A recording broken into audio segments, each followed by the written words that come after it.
And yeah, when we started out with Gabby Jesus up top, I was worried. I knew that Mr. Danny Ballard and Alderete were going to be very, very difficult to battle with in the defense. They're massive dudes, of course, and I expected it to be a battle, and so I wanted Gyökeres to start because he would be the one that would be battling versus Ballard and Alderete, and I think he would have a lot more of an influence,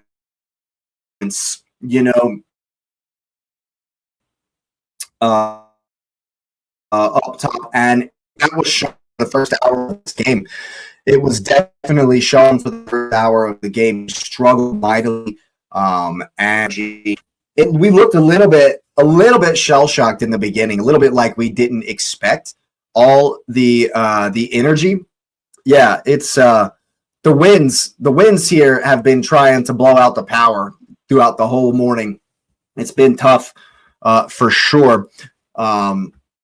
Stream going in and out, etc. But yeah, the way Sunderland pressed, the way Sunderland were battling in that first half, especially the 50-50, it was 50-50 as far as second balls. We knew, there's Granit Xhaka speaking with Mikel Arteta. You love to see that. Yeah, absolutely love to see that. What a moment.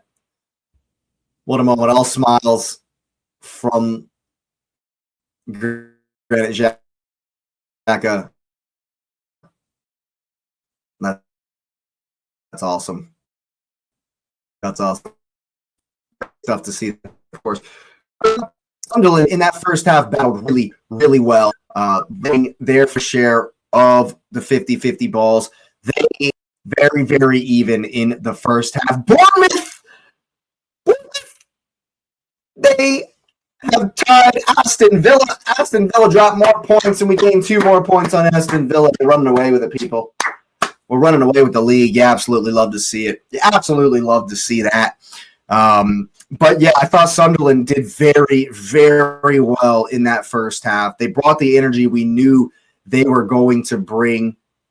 They certainly they even had our press worked out in the beginning, because I don't think Havertz and Jesus and Madueke really had it figured out as far as who was supposed to go when, who was supposed to follow who where. And Sunderland were doing very well, actually, to play through the press and to the opposite side of the press. They probably took a note out of Liverpool's book to figure that out. And it was frustrating. It was frustrating me because Sunderland were actually playing through the lines a lot better than we were.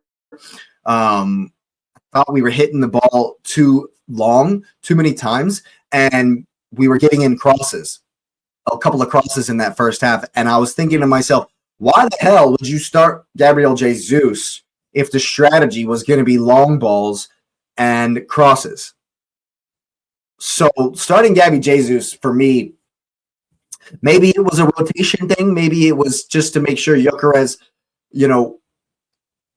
got a little bit of a rest, perhaps, maybe. I personally would have preferred that we played like we did in the last 30 minutes of the game, in the first 60 of the game, and then we're holding on with a 2-3-0 lead at the end of the game, instead of exerting our dominance after the second goal sucker punched Sunderland and took the wind out of their sails. I would have much preferred it to be the other way around. Obviously, I'm grateful for how it turned out, obviously, but I think that in the first half, Sunderland outplayed us a little bit.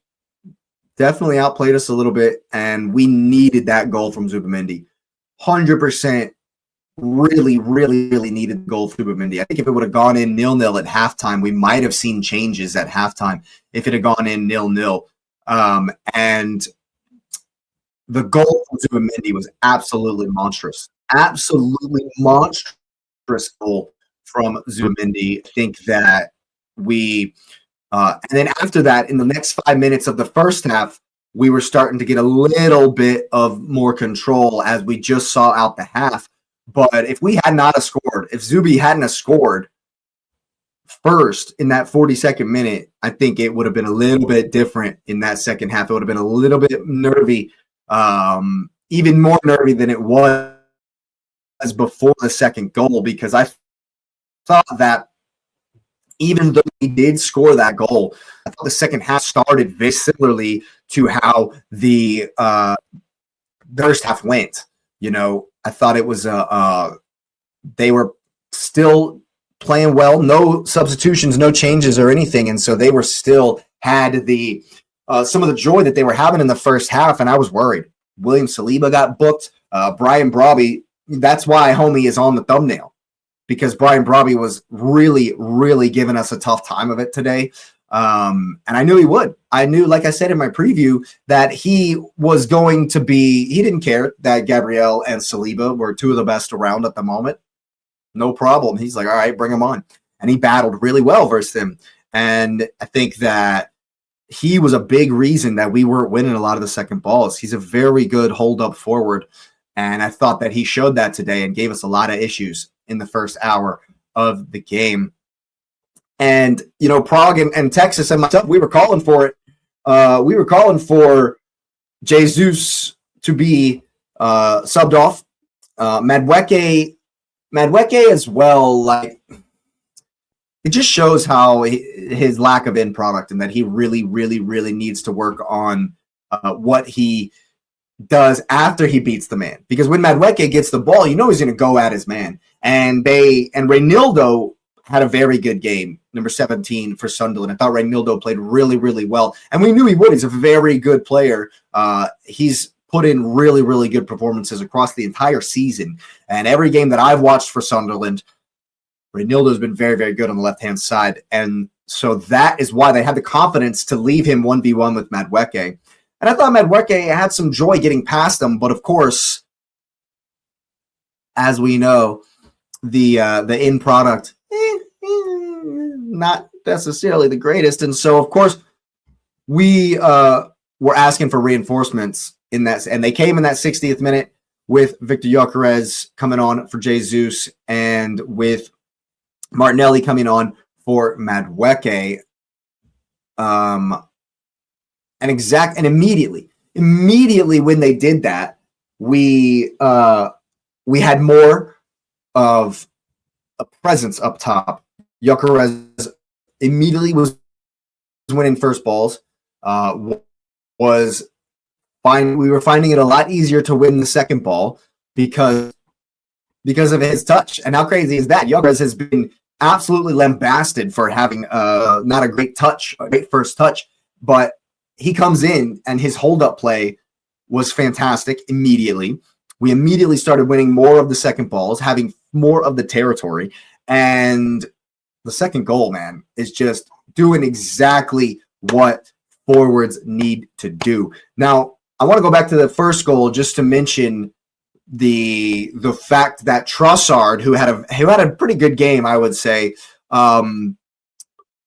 he noticed when he played the first ball for Declan Rice to take the shot, that like one of our only shots in the first half. He noticed that if you play that pass with the proper angle, when Enzo Lefebvre was coming really, really close to double team him, that Rice had the space to hit that. And so he's played the pass with the perfect angle. So big up the Trossard on the assist there. The pass had the perfect angle for Zubi to hit that first time and get the most important goal to set us on our way. And then the second goal from Viktor Gyökeres, man, fantastic stuff. Fantastic stuff. Great work as well from Martinelli. And it's just the type of goal you want to see your forward scoring. Coming in when we need something, when we need, because Sunderland were definitely still in it. We're definitely still going for it at 1-0 in the beginning of that first half. I don't think there wasn't really anything that changed. They still had a bunch of possession. They were still winning second balls. But when Martinelli and Gyökeres came in, it absolutely changed the game. And almost immediately, Gyökeres, in the first 3-4 minutes, had a better performance than Jesus did and immediately capped it off with a goal. You love to see that from your forward, from the main man who left out on the bench, comes in and says, yo, don't do that again. don't leave me on the bench again, you know. And after he scored that goal, after he scored that second goal for us, it just knocked the stuffing out of Sunderland. Completely knocked the stuffing out of them. They had, it was a whole lot more of the game I expected after that second goal. Kind of knocked the wind out of their sails, and we had far more control than we did before the hour mark, before the second goal. It was 50-50. Game could have gone either way. No control that we do like to see from the Arsenal. I expected more of a possession-based game, us to dominate the ball a little bit more than we did in that first half. And credit to Sunderland. You got to give credit to Sunderland, of course, for the way they hustled and harried and made us work really, really hard for this one today. Like I said, I think the scoreline is a bit deceptive as far as the tail of the tape goes. And I thought that we just gained a lot more control after that second goal. We were winning all the second balls. It was the game I wanted to see. Of course, it was frustrating for an hour. It was definitely frustrating for an hour, but we know that teams are going to make us work for it. They're not just going to roll over and give us this league. And I think today was a very, very, very big statement win because of the way we were made to work really hard. And then we kind of grinded out the 2 goals and we're way better for the rest of the game. We were way better for the rest of the game. And of course, Sunderland pushing and pressing at the end just to make a go of it. And a goal, of course, again, Sunderland gave a really good account of themselves today. They played really, really well. And then at the end, man, Martinelli, too much for Ronaldo, unselfish, and Gyökeres with his second goal. I absolutely love to see it. He's fallen down as he's scored, and then he's just looking right into the camera as he's laying on the ground. Yeah, you love it. Absolutely love to see that, yeah. And I was very, very happy for him to come on, get the 2 goals, and show Mikel Arteta why he needs to be starting in the biggest of games. I think it was a really, really good way to flex our muscles. After beating Leeds 4-0, after doing what we needed to do versus Chelsea, and then making sure that euphoria, that feeling isn't punctured. The balloon wasn't punctured after we won, got into the Carabao Cup final. And we came here today and we were up against it for a while. I thought we were definitely up against it for a while. I thought if it had been 0-0 at halftime, we would have been in trouble. I thought it definitely would have been, the subs would have came sooner for sure. But in the end, just too much, just had too much for them. And you absolutely love to see that. You absolutely love it. We've got 9 points clear at the top of the table. And, pressure's on. Pressure's on to Man City tomorrow. Pressure's on Liverpool tomorrow. Of course, Chelsea winning and Man United winning. So there's a lot of pressure on that game tomorrow. But, in the end, at the very end of the game there, it was certainly comfortable.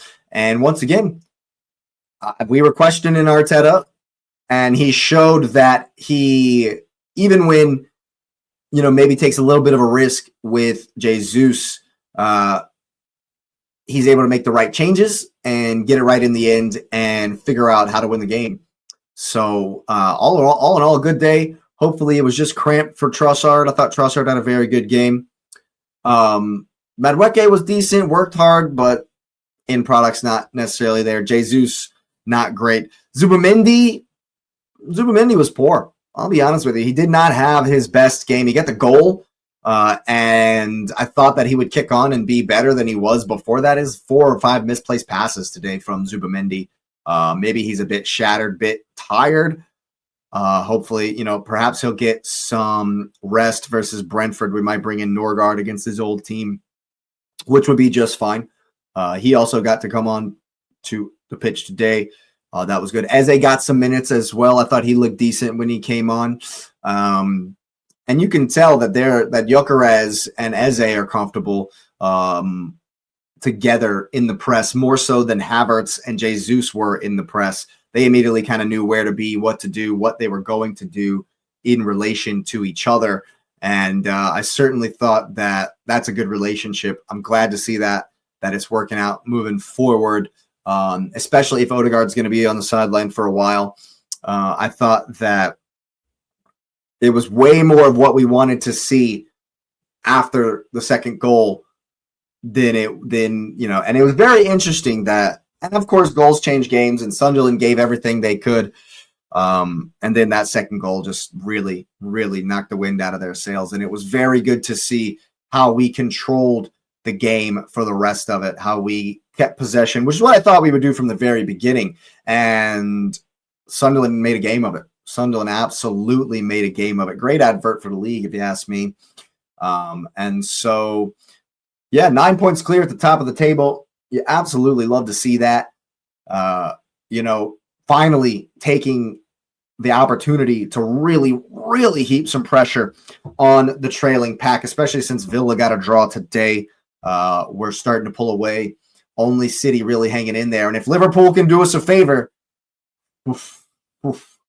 wow. Just, I'm starting to believe, man, because this was a very interesting performance, but in the end, definitely an impressive performance to grind it out.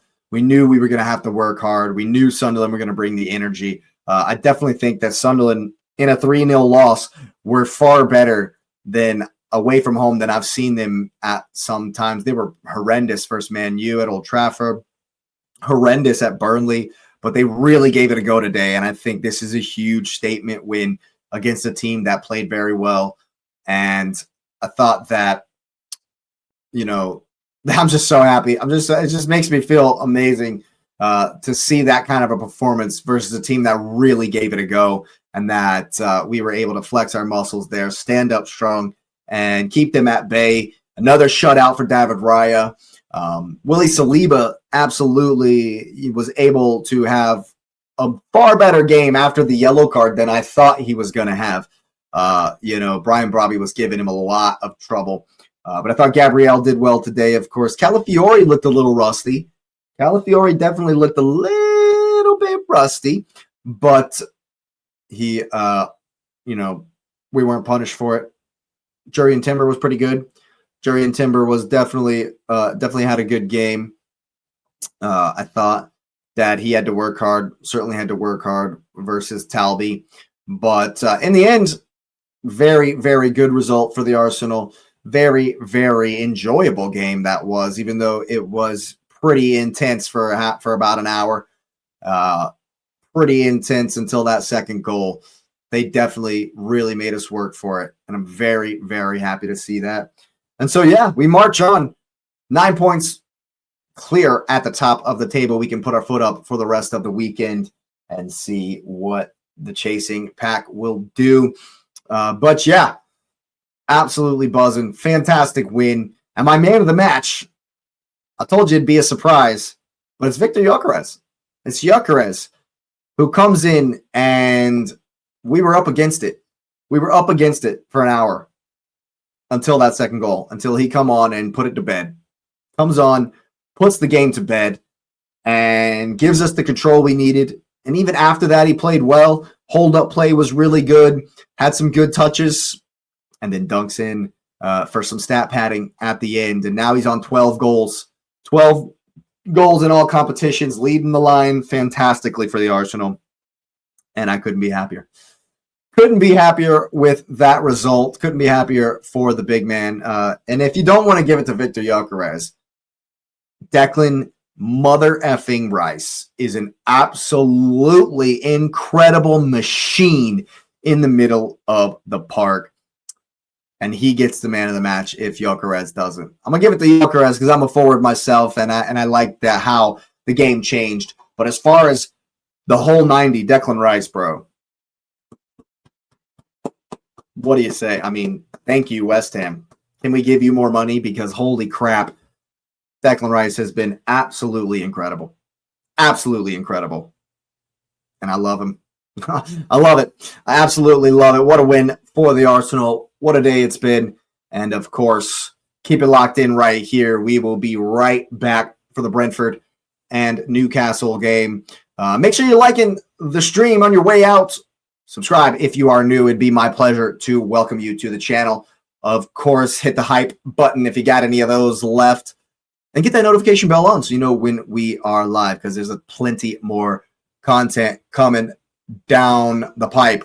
So once again, I appreciate you being here, and you will see me next time.